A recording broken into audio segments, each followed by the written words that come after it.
when you're growing up alone and you're a child, things can happen to you that might not otherwise happen to you. It was teaching me the value of life. And later, she didn't know my battle with my. Welcome, listeners and viewers.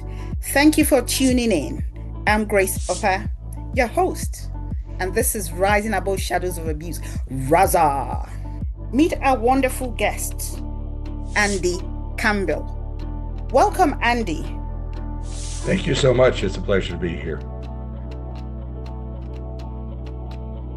Can you take us back to your childhood? What was life like growing up? Yeah, so we came from an extremely poor background. I was born in South Alabama in the U.S. to parents who came from extremely poor families.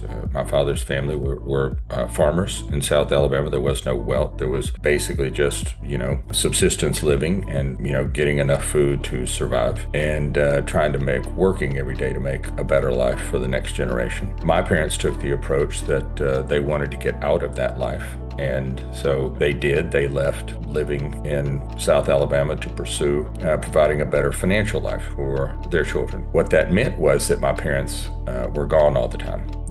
My mother worked full-time. My father traveled 5 days out of the week. So I was left alone a lot. And when you're growing up alone and you're a child, things can happen to you that might not otherwise happen to you. But I think that's happened to a lot of people as they were growing up in a lot of different ways. One of the things that happened to me was, I was sexually abused as a child a number of times over a few years. And, I had a few other experiences that I probably wouldn't have had happen if I had, people around that could have given me different advice. But I don't hold my parents responsible for those things that happened to me. And I hold the people who did those things to me responsible for that. My parents were just working to make a better life. They didn't think that those things would happen. Had they thought those things would happen, they would have done things differently. So I don't hold them responsible. Along the way, my father had 2 back surgeries that left him disabled. He had 2 back issues that left him disabled, and my mother ended up with breast cancer. She was first diagnosed when I was 11, and for 11 years, she struggled against dying, and she had numerous surgeries. She had all kinds of problems. It went away and came back. So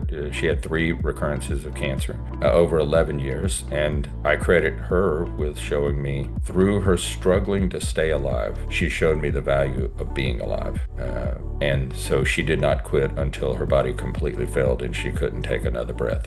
She wanted to be alive. And I don't know that she knew at the time, but what she was really doing was teaching me the value of life. And later, she didn't know my battle with my struggle against cancer would come. But when it did, I looked back to the example that she had left me for how to approach that struggle. So she taught me more about living in her 11 years of dying than anyone else that I can think of. So as a childhood, there was a lot of things. The sexual abuse leads to kind of self-esteem issues. It's easy to get bullied. You're either angry all the time or you're working to avoid conflict. And those, there's not really a middle ground between the two. And what it does, it leads to, in my case, it led to using all kinds of other things to feel better, to avoid the pain, right? So whether it's alcohol, drugs, promiscuity, whatever it would take to feel better for a few minutes. I didn't realize that's what I was doing until, later in life. But that was kind of my childhood. It was one of, I think, probably a lot like many of the folks who listen to you.